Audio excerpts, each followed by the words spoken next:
আনোয়ার শেখ কাশ্মীরি রহমাতুল্লাহ আলাইহি বলেছেন, রশিদ আহমদ গঙ্গোহী রহমাতুল্লাহ আলাইহি বলেছেন, উনি যখন দারুল উলুম দেওবন্দের প্রথম দিকের অবস্থায় শাহ আব্দুল গনি ফুলপুরি রহমাতুল্লাহ আলাইহির জবানে এই ঘটনা কিতাবের মধ্যে এসেছে।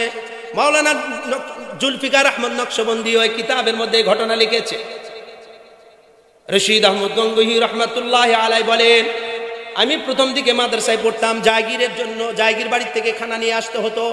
মাদ্রাসায় আমি পড়াশোনা করতাম, কিন্তু খাবার আনতে আমাকে যেতে হতো। খাবার আনতে আমি জাগির মাস্টারের বাড়িতে যেতাম। রাস্তা ছিল দুইটা, একটা ছিল শর্ট রাস্তা বাজারের ভিতর, আর একটা একটু ঘুরায়া কিন্তু বাজারের সাইড দিয়ে।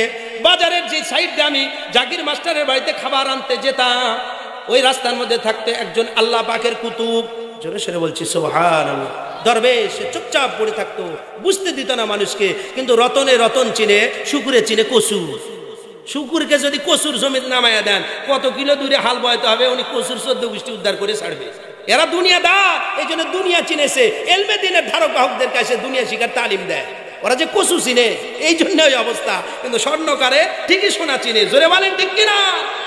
রশিদ আহমদ গঙ্গোহী রহমাতুল্লাহ আলাইহি নিজের ঘটনা নিজে বলেছে। কয়েকবার আমি এই ঘটনা পড়েছি, যেন বুঝতে সমস্যা না হয়। এদিকে তাকান, রশিদ আহমদ গঙ্গোহী রহমাতুল্লাহ আলাইহি বাজারের রাস্তায় সংক্ষেপে যেতে, এ আল্লাহর এই কুতুব বান্দা, দরবেশ বান্দা বলতে, নাম কি তোমার? বলে রশিদ। এই দিক দিয়ে কই যান? বলে জাগির মাস্টারের কাছে যায়। বলে বাজারের ভিতর দিয়ে যাইতে পারো না, রাস্তা তো সংক্ষেপ। বলে বাজারের ভিতর দিয়ে গেলে বাজারের হইচই আওয়াজ আমার কানের ভিতর দিয়ে গেলে মেমোরিতে ইফেক্ট পড়ে, এতে লেখাপড়ার বরকত কমে যায়। তখন আল্লাহর কুতুব বুঝে গেছে এটা মাল আছে, এটারে দিয়ে কাজ হবে। একদিন এসে বলে, শোনো বাবা, খাবার নিয়ে আসতে তোমার অনেক কষ্ট হয়, নিশ্চয়ই তুমি গরিব ঘরের মানুষ, এই জন্যই মনে হয় জাগির খাইতে হয় তোমার, তাই না? আমি তোমার একজন আল্লাহর পিয়ারা বান্দার কাছে নিয়ে যাব, যার কাছে নিয়ে গেলে তোমার দুনিয়ার হাজত পূরণের জন্য এমন কিছু জিনিস তোমারে শিখিয়ে দিবে, তখন পরিপূর্ণ সময়টা ইলমের পিছনে ব্যয় করতে পারবে। জোরে বলা যাবে কি সুবহানাল্লাহ? রশিদ আহমদ গঙ্গোহী রহমাতুল্লাহ আলাইহি বলেন, আমাকে এই কথা বললো, কিন্তু আমার যে পড়ালেখার সুযোগের ফাঁকে ফাঁকে সুযোগ করতে পারি না। ইলমে দ্বীনের চর্চায় আমি ধ্যানে থাকি, ব্যস্ত থাকি। 2-3 সপ্তাহ পর বললেন, ও বাবা, তোমার এই যে বলছিলাম, তোমার কি সময় হয়নি? বলে, সরি, আমার ভুল হয়েছে, চলেন আজকে আপনার সাথে যাব। রশিদ আহমদ গঙ্গোহী রহমাতুল্লাহ আলাইহি বলেন, এই দরবেশ আমার হাতটি চেপে ধরেছে, হাতটি ধরে আমাকে নিজামউদ্দিন আউলিয়া রহমাতুল্লাহ আলাইহির দরবারে নিয়ে গেলেন। জোরে সরে বলেন মারহাবা। নিজামউদ্দিন আউলিয়া রহমাতুল্লাহ আলাইহিকে বললেন, হযরত, এটা আল্লাহর পেয়ারা বান্দা, ইলম শিখার প্রবল আগ্রহের সিনার মধ্যে আছে, কিন্তু ছেলেটা বড় গরিব। নিজামউদ্দিন আউলিয়া রহমাতুল্লাহ আলাইহি ওনার খানকার সামনে একটা গাছ ছিল, গাছ থেকে 2-3টা পাতা ছিঁড়ে নিলেন। এরপরে বললেন, বাবা, গাছটা একটু ভালো করে তাকায় দেখো, ভবিষ্যতে যেন দেখলে গাছটা তুমি চিনতে পারো, কারণ চিরদিনই তো আমি এই জায়গায় থাকবো না। যারা আল্লাহর কুতুব হয় চিরস্থায়ীভাবে তারা এক জায়গায় থাকে না, কখনো এই শহরে, কখনো অন্য শহরে চলে যান। রশিদ আহমদ গঙ্গোহী রহমাতুল্লাহ আলাইহি বলেন, আমার চোখের সামনে গাছ থেকে পাতাটা ছিঁড়া হলো, চোখের সামনে থেকে মাটি নেওয়া হলো, গাছের পাতার ভিতর দেওয়া হলো, এইভাবে মুখটা বন্ধ করলো, খোলার পর দেখি এটা পুরা স্বর্ণের স্তূপ হয়ে গেছে। দরবেশ বলে, এই যে স্বর্ণ তোমারে দিয়া দিলাম, আর এই যে গাছ চিনে নাও, এই যে মাটি দেখালাম, এখান থেকে যখন হাজত হবে স্বর্ণ বানায় ফেলবে, যেন তোমার মালের কারণে ইলমের মধ্যে ঘাটতি না হয়। রশিদ আহমদ গঙ্গোহী রহমাতুল্লাহ আলাইহি স্বর্ণের দলাটা নিয়ে মাদ্রাসায় চলে গেলেন, ওনার যেখানে কাপড় চোপড় থাকে ওখানে রাখলেন। এরপরে পড়ালেখায় ব্যস্ত হয়ে গেলেন। কিতাবের মধ্যে ঘটনা এসেছে, খুতুবাত জুলফিকারের মধ্যে আছে, 3 সপ্তাহ চলে গেছে, ওই স্বর্ণের কথা মনেই নাই। সরে সরে বলি আল্লাহু আকবার। ও তলবে ইলম ভাই, তোমার আমার পড়া মনে থাকে না, মোবাইলে গেমস খেলার কথা মনে থাকে, দেখো কোনটারে আমি গুরুত্ব দিই, মনে থাকে কেন, পড়া মনে থাকে না কেন। দেখো উনি ইলমে দ্বীনকে কি পরিমাণ মূল্যায়ন করেছে, স্বর্ণ এনে রেখেছে, এটা বিক্রি করবেন মনেই নাই। 3য় সপ্তাহে যখন ওই রাস্তা দিয়ে আবার যেতেছে, দরবেশ সালাম দিয়ে বলে, কি ব্যাপার রশিদ, তোমার যে একটা সম্পদ দিয়েছিলাম এখনো তো সিরা ফাটায় পোশাকই আছে, কি ব্যাপার, স্বর্ণ কি বিক্রি করো নাই? বলে, উস্তাদ মাফ করে দিবেন, আমার বাজারে যাওয়ার কথা সময়ই হয় নাই। জোরে সরে বলি সুবহান। বলে, সময় পাও নাই? আচ্ছা ঠিক আছে, আগামীকাল চেষ্টা করবো এটা সেল করার। রশিদ আহমদ গঙ্গোহী রহমাতুল্লাহ আলাইহি বলেন, মাদ্রাসায় আসলাম, আবার ইলমে দ্বীনের চর্চায় ব্যস্ত, আবার চলছে পড়া, আমার স্মরণ নাও এটা বিক্রি করব। অগত্যা দেখি 3য় সপ্তাহের পরে 5ম সপ্তাহে এ দরবেশ মাদ্রাসায় চলে আসলো। আসার পরে বলে, আল্লাহর বান্দা, আমি যে তোমার হাতে একটা স্বর্ণের দলা দিয়েছিলাম ওইটা কোথায়? বলে ওই যে কাপড়ের সিপাই পড়ে আছে। বলিন আল্লাহু আকবার। আশরাফ আলী থানভী রাহমাতুল্লাহ আলাইহি বলেছে, আমি যখন ওযু করেছি এই হাত দিয়ে তখন দুনিয়ার এই পয়সা ধরতাম না, কারণ ওযু করেছি কোরআন ধরবো। পয়সা তো মুচি চামার সবার হাতে ঘুরে আসে, আমি নিতাম, এটা আল্লাহর রিজিক, আমি এটাকে অস্বীকার করছি না, কিন্তু কোরআন হাদিসকে এতটাই মূল্যায়ন করতাম। ওযু করেছি এখন পয়সা ধরবো না, টাকা ধরবো না, টাকা ধরবো তো হাত ধুয়ে ফেলবো, তারপরে কোরআন স্পর্শ করবো। জোরে সোরে বলছি সুবহানাল্লাহ। আমাদের দেশের মা বোন কোরআন শরীফের মধ্যে টাকা লুকায় রাখে, স্বামীর পকেট মেরে নিছে, ওই টাকা রাখছে কোরআন শরীফের মধ্যে। আরে কত মুচি চামা কুকুর বিড়াল ওই টাকা মারিয়ে এসেছে, সেই টাকা আপনি কোরআনের মধ্যে জমা রাখছেন। আল্লাহর কোরআনকে আপনার টাকা পাহারা দেওয়ার জন্য দুনিয়ায় আসছে। কি আজীব মুআমেলা তো। রশিদ আহমদ গঙ্গোহী রাহমাতুল্লাহ আলাইহি বললেন, তলবে আলেম, বুঝেছি তুমি বড় ব্যস্ত মানুষ, স্বর্ণটা আমারে দাও, আমি বাজার থেকে বিক্রি করে নিয়ে আসি। বলে ঠিক আছে যান। বাজার থেকে বিক্রি করে নিয়ে আসলেন, হাদিয়া যা হয়েছে ওনার কাছে জমা রাখলেন। উনি এই যে টাকাটা পেয়েছেন, এখন টাকাটা করবেন কি কিং কর্তব্য বিমুখ। বলে আমার পয়সা না থাকার কারণে আমি তো মাদ্রাসায় খেতে পারি না, জায়গিরের জায়গা থেকে খানা পিনা করি। ও দুস্তরে। এরপরে দরবেশ ষষ্ঠ সপ্তাহে এসে বললেন, রশিদ, এই শহরে তো আমি আর থাকবো না, চলো তোমার সাথে আমার কিছু কথা আছে। বলে কি কথা? বলে যেই গাছটা দেখিয়েছিলাম, যেই গাছের পাতায় মাটি রাখলে স্বর্ণ হয়, গাছটা আবার দেখা যায়। অর্থাৎ নিজামুদ্দিন আউলিয়া রহমাতুল্লাহ আলাইহির দরবারে আবারও নিয়ে গেলেন। রশিদ আহমদ গঙ্গোহী রহমাতুল্লাহ আলাইহি বলেন, আমি আবার উস্তাদের কাছে গেলাম, আল্লাহর ওলি আমার চেহারা দেখলেন, মুচকি হাসলেন, আবার বললেন গাছটা চিনে নাও, আমরা এখান থেকে চলে যাব, হয়তোবার তোমাকে চিনাইতে পারবো না। উনি বলেন গাছ চিনলাম, পাতার থেকে কিভাবে স্বর্ণ বানাইতে হয় তাও শিখলাম, কিন্তু আমি আমার লেখাপড়ার মধ্যে এতটাই ব্যস্ত থাকলাম, পুরা ছাত্র জীবনে ইলমের পিছনে সময় দিতে দিতে আমি এতটাই ব্যস্ত হয়ে গেলাম, ক্লাস থেকে বের হব, এই গাছের কাছে যাব, পাতা ছিঁড়ব, মাটি নিব, স্বর্ণ বানাবো, বাজারে বিক্রি করব, এতটুকু সময় আমি জীবনে করতে পারলাম না। আজগুবি সমাজের মানুষ তাদের নাম নিয়ে নিয়ে চোখের পানি ফেলে। ও দোস্ত, 2-4 ক্লাস পড়ার পর তুমি চিন্তা করছো আমি মেলা বড় হুজুর, এখন একটু আলিয়ার পরীক্ষা দেওয়া দরকার, মনে করছে এলেম তোমার পেট ভরে গেছে, আর দরকার নাই। হাদদাই হযরত রাহমাতুল্লাহ আলাইহি বলতেন, ইলম যদি তোমার আমার সিনার মধ্যে আল্লাহর কবুলিয়াত সম্পদ হয়, যেই এলেম আল্লাহর পেয়ারা, ওই এলেম যদি তোমার সিনার মধ্যে আসে, এমন এলেম সিনার মধ্যে যত আসবে তত এলেম শিকার প্রতি আগ্রহ বাড়তেই থাকবে। জোরে সোরে বলি সুবহানাল্লাহ। এলেম শিকার পর যদি পরিতৃপ্ত হয়ে যায়, আর শিখতে মনে না চায়, বুঝতে হবে এলেমের শব্দ এসেছে, এলমের নূর এখনো সিনার মধ্যে আসে নাই, এই জন্য এলমের আগ্রহ এখনো পয়দা হয় না। এই জন্য ভাইয়ের আমার, বাপজানের আমার, তোমরা মনে করো না যে আমি এক বিশাল দরবেশ, তোমরাই খালি খারাপ মানুষ। না না না, আমি যদি রুগী না হতাম তাহলে এত রোগের নাম জানলাম কি করে? আমি নিজে অপরাধী, আমি আমার ইসলাহের জন্য কথাগুলি বলছি, কারণ আমার মুখ আমার কানের কাছে না তোমাদের কানের কাছে। ভাই ও বাপজান বলেন তো, আমার মুখ আপনার কানের কাছে না আমার কানের কাছে? আমি আমাকে বয়ান করতেছি, কারণ এই দোষগুলি আমার মধ্যে। 2-4 ক্লাস পড়ার পর মনে করছে আমি তো বিশাল হুজুর, ওয়াজ করতেও পারি, চাপাও ভালো জোর আছে, মানুষ টাকাও দেয়। এই জন্য এই দোষটা আমার খুব গুরুত্বের সাথে মনে রাখা চাই। এলমের জন্য যতদিন পর্যন্ত অধ্যবসায়ী না হব, এলমের জন্য যতদিন আমি পূর্ণাঙ্গ সময় না দিব, ততদিন পর্যন্ত আমার সিনার মধ্যে কিতাবের বাক্য আসবে, কিতাবের শব্দ আসবে, কিন্তু কিতাবের নূর আসবে না। এই জন্য যে কিতাব থেকে এলেম শিখবো, ওই কিতাবকে আগে মোহাব্বত করা চায়, ওই কিতাবকে ইজ্জত করা চায়। মাওলানা জুলফিকার আহমদ নকশবন্দি দামাত বারাকাতুহু লিখেছে, উনি বলেন আমার 2 ছাত্র বড় ব্রিলিয়ান্ট, 2 জনই একসঙ্গে হেফজতে গিয়েছেন। হেফজখানার তলবে এলেম ভাইরা থাকলে এদিকে তাকাও, কান খাড়া করে কথাটা মনে রেখো। মাওলানা জুলফিকার আহমদ নকশবন্দি আজকেই কিতাবে পড়েছে এই ঘটনা। উনি বলে 2 ছাত্র মেধা তালিকায় ফার্স্ট। আমাদের কওমি মাদ্রাসাগুলিতে যৌথ মেধা তালিকায় ফার্স্ট হয় না, পুরস্কার দেওয়ার সময় যৌথভাবে ফার্স্ট 2 জনকে পুরস্কার দেওয়া হয় না। আজকে 9 জন ছাত্রকে 16 জনকে পাগড়ি প্রদান করা হবে ইনশাআল্লাহ। উনি বলে 2 ছাত্র, 2টার ব্রেন সমান সমান, কিন্তু আশ্চর্যের কথা হলো একজনকে দেখলাম পবিত্র রজব চাঁদ অর্থাৎ রমাজানুল মুবারক আসার আগে হাফেজ হয়ে গেল।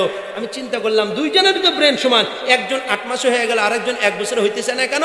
পরে তাকিয়ে দেখি যিনি 8 মাসে হাফেজ হয়েছে উনি যখনই কোরআন পড়া শুরু করতেন কিবলার দিকে হতেন, কিবলার বরকতে আল্লাহ তাআলা 8 মাসের মধ্যে কোরআন সিনার মধ্যে জমা করেছে। জোরে সোরে বলি সুবহানাল্লাহ।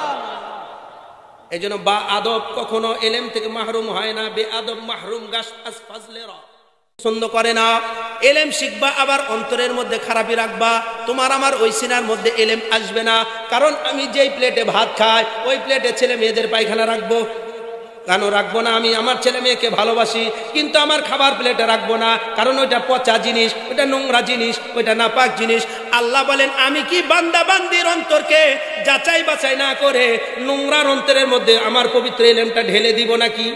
তার মানে দুনিয়ার মানুষ বুঝে না পৃথিবীর কোটি কোটি মানুষ থেকে একটা ভ্যানওয়ালার ছেলে, একটা কুলি মজদুরের ছেলে, একটা ঠেলা গাড়িওয়ালার ছেলে কোরআনের হাফেজ হয়েছে মানে এই পৃথিবীর কোটি কোটি সন্তানের চাইতে কুলিওয়ালার ছেলের সিনাকে আল্লাহ পছন্দ করেছে। নচেত সে কেন কোরআনের হাফেজ হবে? আমি তো ডিসি সাহেব, আমি তো এসপি সাহেব, আমার ছেলে মেয়েরা সূরা ফাতিহা কইতে দেখেন না নাম্বার 1 সাকিব খান বিসমিল্লাহির রহিম, শুনছেন না? বিসমিল্লাহ সহি পারা যোগ্যতা নাই, উনি সারা দুনিয়া কাঁপা। স্যার ছক্কা মারতে পারো আহাম্মক, বিসমিল্লাহটা সহি করে শিকার যোগ্যতা নাই। আবার এই অযোগ্যরা হয়ে গেল 92% মুসলমানের দেশের এমপি মন্ত্রী। এইরকম নালায়েক যদি আপনার আমার অভিভাবক হয় এই জাতি মূর্খ হবে না তো হবে কি? জোরে বলেন ঠিক কিনা? রাগ করতেছে? রাগ করলে কিছু করার নাই, ভিডিও আছে আপনারা দেখে নিন, এটা বানোয়াট কথা নাকি। বিসমিল্লাহির রহিম কি বলছে? বিসমিল্লাহির রহিম শব্দটা কি তলবেলেম ভাইরা? বিসমিল্লাহির রহিম কি শব্দ? কি বিসমিল্লাহির রহমানির রহিম। একজন রাজনৈতিক নেতা দাঁড়িয়ে বলেন তো কাপড় ঠিক থাকবে নাকি? বিসমিল্লাহটা সহি করে পড়ুক। খুব তো আমাদেরকে তালিম দেয়, ওপেন চ্যালেঞ্জ। তালিম দেওয়া সহজ, মানুষের দিকে আঙ্গুল তুলে বলে এই হুজুর এই করো এই করো, কিন্তু ওনার খবর নাই। মানে বাবার জানা যায় হুজুরকে হায়ার করে না নিয়ে যাওয়া পর্যন্ত দোয়া করে আর বাবারে কবরে নামাইতে পারবে না। এই জন্য সম্পদশালী হওয়া, দলীয় পদ পাওয়া, পাওয়ারফুল চেয়ারে বসা, দামি গাড়ি ব্যবহার করা এক জিনিস, ইলমে লাদুন্নি ইলমে দ্বীনের ওই সম্পদ পাওয়া এটা খোদা আদাত, আল্লাহর বিশেষ দান। জোরে বলেন ঠিক কিনা? আল্লাহর বিশেষ দান যদি এলেম না হবে দুনিয়ার কোনো গরিব দুঃখীর ছেলে মেয়ে হাফেজে কোরআন হইতে পারতো না। জোরে বলেন ঠিক কিনা? এটাই প্রমাণ করে এলেম আল্লাহ তাআলা সিনা ভালো হলে দিবে, হোক সেটা গরিব, হোক সেটা ধনী, হোক সেটা রিকশাওয়ালা, হোক না কালো, হোক না বেটে, হোক না লুলা, হোক না কানা, হোক না অন্ধ, সব শ্রেণীর মধ্যে হাফেজ আলেম আছে না না? এটা কি সম্পদ! অথচ আপনি আর আমি কি আজীব, এইটাও কি বুঝি না? ও দোস্তরে আমার, আল্লাহ তাবারক ওয়া তাআলা বহুত বড় হেফাজত করেছেন আপনাকে আমাকে, বহুত বড় ইহসান করেছে। যাই পাই 2-4 ফুটা ইলমের, তাও তো মাদ্রাসায় আসার জন্য যে সুযোগ দিয়েছেন আল্লাহ। সর্বশেষ একটি কথা মনে রাখতে চাই, ও তালেবে ইলম ভাই, যেই কিতাব থেকে আমি ইলম শিখবো সর্বপ্রথম ওই কিতাবের প্রতি শ্রদ্ধাশীল হওয়া। মাওলানা জুলফিকার আহমদ নকশবন্দি বলেন আমি এক কিতাবের মধ্যে পড়েছি, হযরত নিজেই বলেন আমি এক কিতাবের মধ্যে পড়েছি, এক ব্যক্তির হাতের লেখা খুব সুন্দর ছিল। কথা শুনতেছেন আপনারা নাকি বাদাম চাবাইতেছেন? খালি গল্প করেন না, ইলমের কদর এখান থেকেই বেবরকতি শুরু হয়ে গেল। এরকম করতেছেন কেন? বোঝার চেষ্টা করেন। এগুলি ভান্ডার থেকে নিয়ে আসছি, সালসা নয় যেটা আপনি আজকে খাবেন কালকে বড় বুজুর্গ হয়ে যাবে। এটা মেহনতের ফসল। মাওলানা জুলফিকার আহমদ নকশবন্দি উনি বলেন আমি কিতাবের মধ্যে পড়েছি এক ব্যক্তির হাতের লেখা, বলেন না খুব সুন্দর, এটা আমি অযোগ্য, আমার হাতের লেখা সুন্দর নয়। হযরত বলেন আমি কিতাবে পড়েছি হাতের লেখা সুন্দর হওয়ার কারণে এই যুবক নিজের হাতে সহস্তে কোরআনে পাকের 4টি কপি লিখেছে। জোরে সোরে বলি সুবহানাল্লাহ। ওই যুবক বলে আমি তো দোয়াত কালির মধ্যে কলমটা চুবাই, এরপরে কালি উঠলে কোরআনে পাকের আয়াত লিখি। আল্লাহ নামের কসম করে বলছি, যখনই কোরআনে পাকের আয়াত লেখার জন্য কালির মধ্যে আমি আমার কলমের আগা চুবাই, তখনই একটা মাছি এসে এখান থেকে কিছু কালি পান করে। কিন্তু যখন কোরআনে পাকের ওয়ালা তাকরাবু মালাল ইয়াতীম এই আয়াতে গিয়েছি, কোনো মাছি এসে, আমি 4 বার পরিপূর্ণ কোরআন লিখেছি, মাছি এসে ওই কালি পান করে না। তার মানে আল্লাহ বলেছেন মানুষের জন্য এতিমের সম্পদ ভক্ষণ করো না। মাসি পর্যন্ত ঘৃণাতে আমার ওই কালির উপর বসে নাই, আর আশরাফুল মাখলুকাত এতিমের টাকা মেরে খেয়ে আজকে মসজিদ মাদ্রাসার সভাপতি। ধরে বলেন ঠিক কি? উনি টাকাওয়ালা দেখেই তো এই মাতাব্বরি, টাকা না থাকলে তো ওনারে কেউ গাঁথতো না এখানে। বড় আশ্চর্যের কথা, বড় ফিকির বান্দের জন্য এটা ফিকিরের কথা। যদি মাথায় ঘেলু থাকে, এখান থেকে আপনার আমার শিক্ষণীয় বহুত বড় জিনিস। ওয়ালা তাকরাবু মালাল ইয়াতীম, হযরত বলেন এই আয়াত যখন লিখে কলম চুবিয়ে ওঠানো হয়েছে, কালি ভর্তি ছিল। অন্য আয়াত লেখার সময় কালি যখন কলমের আগায় ভরে মাছি এসে পান করে, কিন্তু এই আয়াত লেখার সময় আমি 4 বার পুরা কোরআন লিখেছি, 4 বার তো এই আয়াত পর্যন্ত আসতে হয়েছে। আমি কালির মধ্যে চুবাই আয়াত লেখার জন্য। ওয়ালা তাকরাবু মালাল ইয়াতীম যখন আসে, দেখি কোন মাছি এই কালি পান করে না। তাহলে মানুষের জন্য নির্দেশ, এটা যদি মাসিও ইহতিমামের সাথে ইহতিয়াতের সাথে চলে যায়, আপনার আমার জন্য হারাম মাল থেকে কি পরিমাণ বেঁচে থাকলে আর আসল ইলমের নূর পাওয়া যাবে। আজকে আমি মাদ্রাসায় পড়তেছি, হালাল হারামের খবর নাই। কোন হারামখোর, সুদখোর, ঘুষখোর মরে গেছে বাবা, একেবারে ওর জান্নাতের কন্ডাক্টারি আমরা নিয়ে নিয়েছি। বাপ রে, ওর বাপ মরছে, চলো রে, একেবারে খতম করে ওর জান্নাত পার করে জাহান্নামে ফেলে দিয়ে আসো। হুজুর গোষ্ঠী হাজি, মানে জান যাওয়ার আগে হুজুর রেডি, মানে ওই অপেক্ষায় আছে, খালি মরলেই হয়, তাহলে তো 3 দিনের খাওয়া আছেই, হাদিয়া তো একেবারে ফ্রি। ও ভাই, এটা তো ইলমের ইহসাস, এটা তো ইলমের প্রতি সম্মান হইল না। কারণ তুমি ইলমে দ্বীনের এমন এক সম্পদ পাবে, যে সম্পদের কারণে আল্লাহ তোমার পদমর্যাদা দুনিয়া আখিরাতে বৃদ্ধি করবে। সেই সম্পদটা তুমি এমন সিনার মধ্যে জমা রাখো, যেই সিনাতে হারাম মাল ইচ্ছাকৃত প্রবেশ করবে প্রশ্নই আসে না।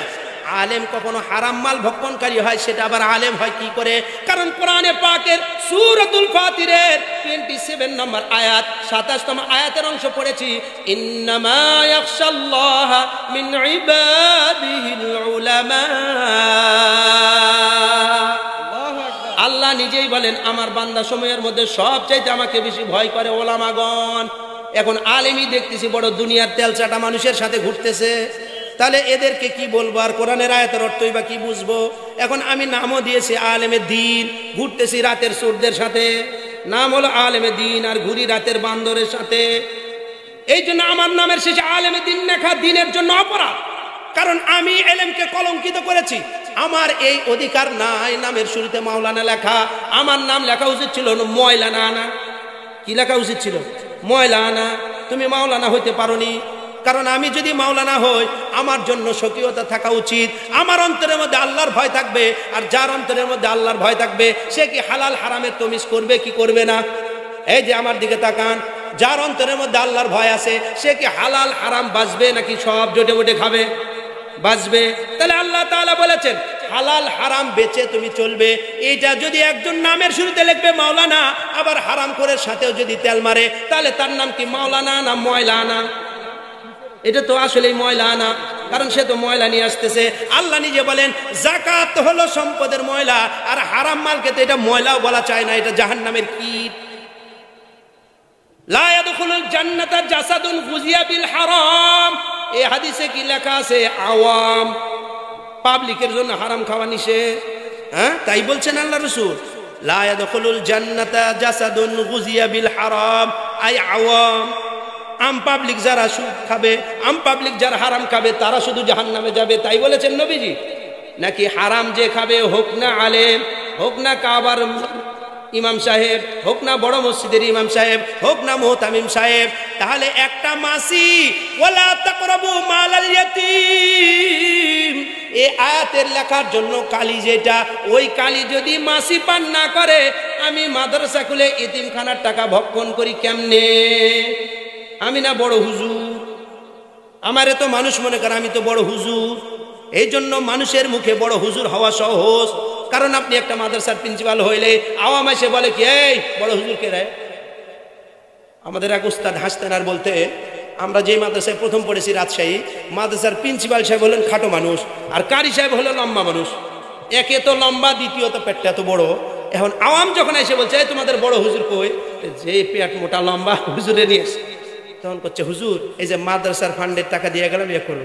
তখন কারি সাহেব বলতেছে আমি তো বড় হুজুর না, আমি কারি সাহেব। আমার কারি সাহেব এটা আবার কি? খায় না ভরে? এই তালবে এলাম আসো তো, তখন বলতেছে হুজুর তলবে নাকি তার বিলেন। আমি কি এই পাগল লোক কোত্থেকে আসলো, কি শুরু করলো এখানে মোনাজারা। কারি সাহেব হুজুর এক ছাত্রকে দেখে, এ বাবা তলবে এলাম, শোনো তো মোহতামিম সাহেব আছে কিনা দেখো তো। মোহতামিম সাহেবের ঘরে গিয়ে দেখে আসে, তখন বলছে ভাই অফিসে চলেন, দপ্তরে চলেন। দপ্তরে আসার পর দেখে ছোট হুজুর আছে। কয় না না এই ছোট হুজুর না তো, আমি তো বড় হুজুর খুঁজতেছি। আমরা মনে করছি বড় হুজুর মানে এত বড় পেট, এত বড় চেহারা, পান খাইয়ে মুখটুক লাল, হাসি মুখে থাকবে, হালাল হারামের কিছু বাঁচবে না, যত যা আসবে খালি দিতে পারলে উনি বড় হুজুর। আসলে কি এটা বড় হুজুর? আল্লাহ তাবারক ওয়া তাআলা কি বলেছেন বড় হুজুরের সংজ্ঞা এটা? হ্যাঁ, যিনি ইলমের ভারে বড় হয়েছেন, আমলের ভারে প্রধান হয়েছেন, যার সিনাতে আল্লাহ তাবারক ওয়া তাআলা ইলমের নূর আর রোশন করে যার সিনার আলোতেই আলোকিত হয়ে যেতেছে এই সমাজ, সেই তো বড় হুজুর। জোরে বলি না সুবহানাল্লাহ। অনেক কথা হয়েছে, শেষ করে দিব। আচ্ছা, এই জন্য খুব গুরুত্বের সাথে মনে রাখা চাই, ও ভাইয়েরা আমার, বাপজানেরা আমার, বিনয়ের সাথে অনুরোধ করছি, আপনাদের পরে আমার প্রধানতম মাহফিল হলো রাজধানী রেল স্ট্যান্ডে। ফোন চলতেছে 4 বার, অলরেডি ফোন আসছে। আপনাদের আসগুবি এখানে সময় নষ্ট করছি তা নয়, ওখানটায় আমার প্রধান দাওয়াত, যেহেতু ওনারাই আগে দিয়েছিলেন। মাদ্রাসার প্রতি এটাকে আমার 14 গোষ্ঠীর কপাল মনে করে দৌড়ে আসছি। যেই স্টেজে আমি আব্দুল্লামা আব্দুল বাসেদ খান সাহেবকে ওয়াজ শুনে গিয়েছি, আমি এখানে শ্রোতা হিসেবে, এইখানে আমার হযরত পীর সাহেব রহমাতুল্লাহ আলাইহি এসেছেন, নায়েবে আমির হুজুর এসেছেন। এটা বরকতের মাঠ, আমি বড়দের বরকত নেওয়ার আশায় দৌড়ে আসছি। তাছাড়া যে হযরতের নাম লেখা আছে, ওনার ছাত্রের বয়স আমার হয়েছে, দেখেন তো আমার নিচে যে হুজুরের নাম, হুজুরের জুতা কেনার বয়স যতদিন, ততদিন আমার প্যান্ট পরার বয়স হয়েছে। হুজুরের খতিব যতদিন জামিল মাদ্রাসার মসজিদে, ততদিন আমার পুরো জিন্দেগির বয়স হয়েছে। এই জন্য এখানে দৌড়ে আসছি শুধু ওই বরকতের জন্য। আর এই সর্বনাশ, এত বড়দের সাথে বসতে পারা টোকা। কারণ ভালো বেগুন যখন বাজারে চলে যায়, ওর মাঝখানের পোকাওয়ালা বেগুনও পার হয়ে যায়। ধানের দামে চিটাও দেখবেন, যেই চিটাগুলি ধানের সাথে আছে বস্তার মধ্যে, ঠিকই ধান বিক্রি হলে চিটাটাও তখন ধানের মূল্য পায়। আমি চিটার মতো দৌড়ে আসছি, আল্লাহর ওলিদেরকে যখন বলবে ও আল্লাহর পেয়ারা বান্দা চলে যাও, ওই দিন যেন আদম শাহজালালকে মালিক একটু দয়া করে পার করে দেন। এই জন্য আপনাদেরকে বহু উপমার সাহায্যে বিভিন্ন কথা বলেছি, রাগ করেন না ভাই সাহেব, হাত ধরে মাপ চাইতে আমার কোনো সমস্যা নাই। কারণ প্রায় বয়সের দিক দিয়ে আপনারা সবাই আমার ওস্তাদের চাইতেও বড়। আমি আপনাদের ছাত্রের ছাত্র, নাতিপুতির বয়সের মানুষ। বাচ্চারা ভুল করবে, এটাই পিতামাতার কাছে মেনে নেওয়াই স্বাভাবিক, কিন্তু পিতামাতা তো আর বাচ্চার কাছে মাপ চাইবে না। সুতরাং আল্লাহর কাছে মাপ চায়, আপনাদের কাছেও মাপ চায়। যেহেতু এক জায়গায় যেতে হবে, ওস্তাদ এখানে আসবেন, উনি আসার আগ পর্যন্ত বরকতান কিছু কথা বলছি। আমি এখন পর্যন্ত কিতাবের উদ্ধৃতি ছাড়া কোন কিতাব থেকে কোন কথা বলেছি হুবহু লেখা সামনে প্লেস করা আছে। মনে করেন না আউল বাউল কোনো কিছু এখানে বলে যেতেছি, একটা কথা লাইন ছাড়া হবে না ইনশাআল্লাহ। সুতরাং রাগ করার কোনো সুযোগ নেই, মন খারাপ করার কোনো সুযোগ নেই, কারণ কোরআন হাদিসের সহি কথা। অনেক সময় দেখবেন ডাক্তারের কাছে যখন যাবেন, ডাক্তার তার পদ্ধতির যখন চিকিৎসা করবেন, কখনো তিতো ওষুধ, কখনো মিঠা ওষুধ, কখনো ইনজেকশন, কখনো অপারেশন, সব কিছু মেনে নিলেই চিকিৎসা হওয়া সম্ভব। জোরে বলেন ঠিক কিনা? আপনি যদি সব কিছু মেনে না নেন, আপনার রোগের চিকিৎসা হবে না। চিকিৎসা যদি আপনি না করান, আপনারই সমস্যা, ডাক্তারের কিছুই হবে না। সুতরাং আমি আপনাকে ওয়াজ শিখাইতে আসি নাই, বরং আপনার ওসিলায় যেন মালিক আমাকেও মাফ করে দেন। এই জন্য ইলমের ইসলাহের জন্য কিছু কথা বলেছি। মাওলানা জুলফিকার আহমদ নকশবন্দি দামাত বারাকাতুহুর ওই কথা আপনাদেরকে আবারও শোনাচ্ছিলাম। এই জন্য হযরত বলেন, খুব সাবধান, খুব সাবধান, ইলম বড় কৃপণ জিনিস। জিন্দেগির পুরাটা সময়ের পিছনে যদি ব্যয় না করো, মাদ্রাসায় তুমি ইলম শিক্ষার জন্য এসেছো, যতদিন পর্যন্ত কিতাবকে কামড়িয়ে না ধরবে, মাদ্রাসার বাউন্ডারিকে আপন মনে না করবে, ততদিন পর্যন্ত তুমি মনে করো না ইলম তোমার সিনার মধ্যে যাবে। কারণ কিতাবের জিনিস কিতাবেই থাকবে, ওইটা তোমার সিনার মধ্যে আসার জন্য তোমার চোখের পানি, তোমার চোখের চাহনি, তোমার বারবার আল্লাহর কাছে ধন্না। মালিক দেখবে তুমি কি পরিমাণ মালিকের কাছে মুহতাজ। কারণ একটা কাঠের মধ্যে লোহা আপনি পুঁতবেন, দেখবেন কাঠের কোথাও ফাঁকা নাই, কিন্তু লোহাটা কাঠের উপর রাখেন, এরপরে হাতুড়ি দিয়ে পিটান, আস্তে করে লোহাটা কাঠের মধ্যে যায় কি যায় না? ঠিক এলেম হলো এমন জিনিস, আপনি বারবার কিতাব খুলবেন আর অমনি আলেম হয়ে যাবেন তা নয়। কিতাব পড়বেন, মনে নাই, আবার পড়বেন। আফাতুল ইলমিন নিসিয়ান, এলেমের বিপদই হলো ভুলে যাওয়া। আবার পড়বেন, আবার ভুলবেন, আবার পড়বেন। আল্লাহর পয়গম্বরের মতো মহামানব, যার উপর কোরআনে পাক অবতীর্ণ হয়েছে, কোরআনে পাক নবীজি পড়েছেন, আয়াত ছুটে গেছে। আব্দুল্লাহ ইবনে মাসউদ রাদিয়াল্লাহু আনহু পরে ওই সূরা তেলাওয়াত করতেছিলেন, আল্লাহর পয়গম্বর বুকের মধ্যে থাবা দিয়ে বলে, আলহামদুলিল্লাহ, আমার উম্মতের এমন মানুষ আল্লাহ বানিয়েছে, নবীর জবানে আয়াত ছুটে গিয়েছে, তার উম্মত জেনে গিয়েছে। নারে তাকবীর। এই জন্য দোস্তরে, একবার পড়লেন ভুলে গেলেন আর রাগ করে মাদ্রাসা থেকে ভেগে গেলেন, এইটা কমিনার লক্ষণ, এটা বদভক্তির লক্ষণ। এতে মাদ্রাসার কিছু হবে না, আমার ওস্তাদেরও কিছু হবে না, কারণ আমার মতো শাহজালাল চলে যাবে, হাজারো শাহজালাল এলেম শিখার জন্য আসবে। সুতরাং এলেম যেহেতু দরকার আমার, সুতরাং এলেমের কাছে মুহতাজ আমাকেই প্রকাশ করতে হবে, এলেমের কাছে ওজর খাহি আমাকেই হতে হবে। সাধারণ কথা, মাদ্রাসায় এসে 10টা টাকা কমানোর জন্য বলেন তো কতবার হুজুরের হাত পা ধরতে হয়, কতবার এই হুজুরের সুপারিশ, ওই হুজুরের কাছে হাত পা ধরা, ওই হুজুরের মতবাদ করা, ওই হুজুরের কনভেন্স করা, ওই হুজুরের কাছে ওজোর খাহি প্রকাশ করা। 10টা টাকা কম নেওয়ার জন্য আপনি 7 বার এসে অভিভাবক পা ধরতে পারেন, ছেলেটা এলে মাহরুম হয়ে যেতেছে। আপনি কি কোনোদিন ওস্তাদের হাত চেপে ধরে কান্না করে বলেছেন, হুজুর আমার বাচ্চাটার মাথায় হাত দিয়ে একটু দোয়া করুন? এই জন্য ওস্তাদরাও বোঝা উচিত, খুব বোঝা উচিত। আমার একজন ছাত্র এলেম শিক্ষার জন্য এখানে এসেছে, সে আমার চাকর নয় যে আমি তার পিটাবো, সে আমার গোলাম নয়, আমি শুধু তারে দিয়ে জুতা টানাবো। ইমামে আজম আবু হানিফা রাহমাতুল্লাহ আলাইহি মানাকিবের মধ্যে দেখেন না কি লেখা আছে। ছাত্র ওনার দরবারে আসতো, উনি বলতেন, বাবা তুমি যদি স্বাবলম্বী হও খরচ দিয়ে পড়বে, আর যদি দুর্বল হও, এলেম শিখার যদি আগ্রহ থাকে, আমি নুমান বিন সাবিত প্রত্যেক মাসে স্বর্ণের 3 টাকা থেকে শুরু করে 10 দিরহাম পর্যন্ত তোমাকে আমার নিজ তহবিল থেকে সাপ্লাই দিব, তারপরে এলেম শিখাবো। কারণ ছাত্র না পড়ানো পর্যন্ত তার নাম শিক্ষক হয় না। জোরে বলেন ঠিক কিনা? এই ছাত্র না পড়াইলে ওর নাম কি শিক্ষক হয়? মাস্টারি না করলে তার নাম মাস্টার হয়, ড্রাইভিং না শিখলে তার নাম ড্রাইভার হয়, ছাত্রত্ব গ্রহণ না করলে তার নাম ছাত্র হয়। ঠিক এই জন্য বোঝা উচিত। আল্লামা শামসুল হক ফরিদপুরি রহমাতুল্লাহ আলাইহির নাম ভাঙ্গায় আমরা খাই। ফরিদপুরি রহমাতুল্লাহ আলাইহি যখন ঢাকা লালবাগে, আরো পিছন থেকে বলি, উনি কলকাতা প্রেসিডেন্সি কলেজের ছাত্র ছিলেন। ওনার বাবা দিনের শিক্ষা দিবেন না ওনাকে, খুব ইচ্ছা উনি দিন শিখবেন, কিন্তু বাবার কথা না, ছেলে আমার, সিদ্ধান্ত আমার। শামসুল হক ফরিদপুরি রহমাতুল্লাহ আলাইহি, আজকে যে শামসুল হক ফরিদপুরি রহমাতুল্লাহ আলাইহির ব্যবহৃত কোর্ট দিয়ে এই দেশের শাসকেরা রাষ্ট্র ক্ষমতা নিয়ে চালাইতেছে, এই কোর্ট কোনো ব্যক্তির কোর্ট নয়, এটা আলেমদের সম্মানের কোর্ট। জানো না তুমি পিঠা খাও, পিঠার ফোড় গণনী সাহেব, কার জিনিস পরে কার সামনে মাতবারি করো। শামসুল হক ফরিদপুরি রহমাতুল্লাহ আলাইহি কলকাতা প্রেসিডেন্সি কলেজের ছাত্র। ওনার অন্তরে চাহাত কোরআন শিখবে, দিন শিখবে, কিন্তু বাবার ইচ্ছা ইংলিশ মিডিয়ামে ইংরেজ ম্যান বানাবে। চলে যায় কাঁদে সকাল বিকাল। আল্লাহ যদি কাউকে হেদায়েত দেয়, ঠেকায় কি?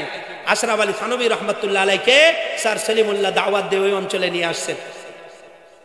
আশরাফ আলী থানভী রহমাতুল্লাহ আলাইহির ইসলাহি বয়ানে উনি গেলেন, বয়ানের শেষে চোখের পানি নিয়ে বললেন, হযরত আমার মাথায় একটু হাত দেন, আমার জন্য একটু দোয়া করবেন, আমার দিল চায় এলেম শিখার জন্য, কিন্তু আমি তো কলেজে পড়ি। আশরাফ আলী থানভী রহমাতুল্লাহ আলাইহি বলেন, কেন, পরিবারের কি সমস্যা? বলে, হযরত আমার পিতা এটা চায় না। থানভী রহমাতুল্লাহ আলাইহি আসমানের দিকে তাকালেন আর জোরে একটা নিঃশ্বাস ছেড়ে 2টা শব্দ বললেন, কিতাব আমার কাছে আছে, কিতাব মজুদ করে রেখেছে। আশরাফ আলী থানভী রহমাতুল্লাহ আলাইহি একটা জোরে নিঃশ্বাস ছাড়লেন, আর পর বললেন, আফসোস, কি জামানা এসে গেল, সন্তান দিন শিখতে চায় আর পিতাই তার প্রতিবন্ধক। চলে গেছে ইব্রাহিম আলাইহিস সালাম, সেটার প্রতিচ্ছবি যেন আছে। ইব্রাহিম আলাইহিস সালাম নবী, আর বাপ আজর জাহান্নামের লাকড়ি। জোরে বলেন ঠিক কিনা? উনি চাইতেছেন দিন শিখবে, আর বাপ চাইতেছে ইংরেজ হও।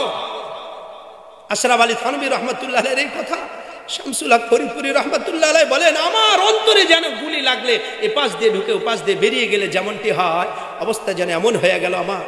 এই কথা শোনার পর আমি জবাই করা মুরগির মতো ছটফট করতেছি, ভিতরটা আমার যেন ভেঙে মুছড়ে তছনছ হয়ে যেতেছে। হুজুর এটি কি কথা বললেন? আরে আমার বাবার হেদায়েতের জন্য দোয়া করি। আশরাফ আলী থানভী রহমাতুল্লাহ আলাইহি সফর শেষে ওনার থানা ভবনে চলে গেলেন। শামসুল হক ফরিদপুরি রহমাতুল্লাহ আলাইহি, ও তলবে ইলম ভাইরা এদিকে তাকাও, উনি বলেন আমি নিজে কোরআন শরীফ নিজে চুরি করে কলেজ থেকে নিয়ে গিয়ে জঙ্গলের ভিতরে একটা গাছ ছিল, গাছের গোড়ায় আমি বসে থাকতাম, সকাল বিকাল সময় পেলে কলেজের পড়ার ফাঁকে আমি এই কোরআন চুমু খেতাম, চোখে লাগাতাম আর মাথার উপর রেখে বলতাম, আল্লাহ তোমার কোরআনের আয়াতগুলি চোখ দিয়ে দেখতেছি, আমি পড়তে পারতেছি না, এই কোরআন কি আমার জবানে তুমি একটু শিক্ষা দিবা না? আল্লাহ জাল্লা শানু এই কথা বলতে বলতে উনি বলেন কোন জায়গা থেকে যেন আমার দিলের মধ্যে একটা এলকায়ে রহমানি হয়ে গেল, আমার দিলের মধ্যে একটা জিদ চেপে বসলো। বাড়িতে চিঠি লিখলাম, বাবা আমি দেওবন্দে যেতে চাই, আমি ইলমে দ্বীন শিখবো। বাবা বলে যদি তুমি যেতে চাও তোমার নিজ দায়িত্বে চলে যাও, আমার সাথে কোনো সম্পর্ক নাই, খরচ হবে না। তিনি বলেন ঠিক আছে খরচ আপনার লাগবে না, কিন্তু আবেগে তো বিবেক হারানো যাবে না, আমি যে আবেগে চলে যাব। কলেজে পড়লে তো সুযোগ সুবিধা আমার বাবাই দিত খরচ, এখন তো আমার নিজের খরচ তো আছে। বলেন মাদ্রাসায় আমি ফ্রি খাই, কিন্তু আমার কাপড় ধোয়ার সাবানটাও কি মাদ্রাসাওয়ালা কিনে দিবে? এটা তো আমার প্রয়োজন না, আমার কাপড়টাও কি মাদ্রাসা দিবে? উনি রাস্তায় আসতেছেন আর চিন্তা করতেছেন, তোমার দিন শিখার জন্য আজকে বেরিয়ে পড়লাম, কলেজের খাতার থেকে নামটা কেটে গেল, আমার নামটা একটু ইলমে দ্বীনের খাতায় উঠায় দাও। উনি রাস্তায় যেতে যেতে বলেন এলকায়ে রহমানি যেন আল্লাহ আমার মাথায় এই কথা ঢেলে দিল, দিনের বেলায় আমি মাদ্রাসায় পড়বো, রাত্রি বেলায় কুলি মজদুরের কাজ করব, কাজের বেতন 1 ভাগ মাদ্রাসায় দিব, 1 ভাগ নিজের জরুরতে খরচ করব, তবু আমি ফ্রি খেয়ে এলেম শিখবো না, জাকাত ফেতরা পয়সা খাবো না, যেহেতু আল্লাহ আমার তাকাত দিয়েছে।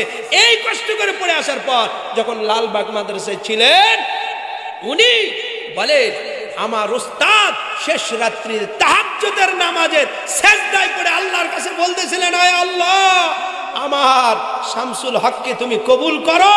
জোরে জোরে বলছি সুবহানাল্লাহ। এই জন্য উস্তাদে মুহতারামরা এখানে আছে, তলবে ইলমের জন্য উস্তাদের এটা দায়িত্ব হলো ছাত্রের নাম ধরে ধরে আল্লাহর কাছে বলা, কারণ ইলম তো এটা আল্লাহর দেওয়া সম্পদ, আমি চেষ্টা করলে এটা আহরণ করতে পারবো না। আর আমার উস্তাদ যদি আমার জন্য দোয়া করেন, আমার উস্তাদ যদি আমার জন্য চোখের পানি ফেলেন, বলেন তো ইলমের জন্য যখন শিক্ষক হয়ে ছাত্রের নাম ধরে দোয়া করবে, ওই ছাত্রের শিক্ষকের প্রতি ভালোবাসা বাড়বে না কমবে? বলেন তো ভালোবাসা বাড়বে না কমবে? কমবে না, শিক্ষকের প্রতি 16 আনা ভালোবাসা আসবে। এই জন্য মুহতারাম হাজিরিন, আমার নির্ধারিত সময়ের চাইতেও কিছু সময় পার করে দিয়ে ফেলেছি, এর জন্য আমি আন্তরিকভাবে আপনাদের কাছে দুঃখ প্রকাশ করছি, মাপ চাচ্ছি। যেহেতু উস্তাদে মুহতারাম বড় অসুস্থ হয়েছেন, এরপর হযরতরা আসছেন, ও ভাইয়ের আমার, বাপজানের আমার, আকাবিরদের নমুনা, জিন্দা নমুনা ইনারা হয়। হযরতরা চলে গেলে ইলম তো আল্লাহ তাআলা এইভাবে দুনিয়া থেকে নিয়ে যাবে। এই জন্য হযরতের চেহারার দিকে তাকান, আল্লাহর কাছে দোয়া করেন, আল্লাহ জাল্লা শানুহু হযরতের দীর্ঘ হায়াতকে আমাদের সামনে আল্লাহ তাআলা আরো কবুল করেন, ওনার হায়াতের বরকত দিয়া ওনার ছায়াকে আমাদের উপর দীর্ঘ করেন। চিৎকার করে বলছি আল্লাহুম্মা আমিন। ওয়া আখিরু দাওয়ানা আনিল হামদুলিল্লাহি রাব্বিল আলামিন। অল্প সময় যা বলেছি ভুল বললে আল্লাহর কাছেও মাপ চাই, আপনাদের কাছেও মাপ চাই।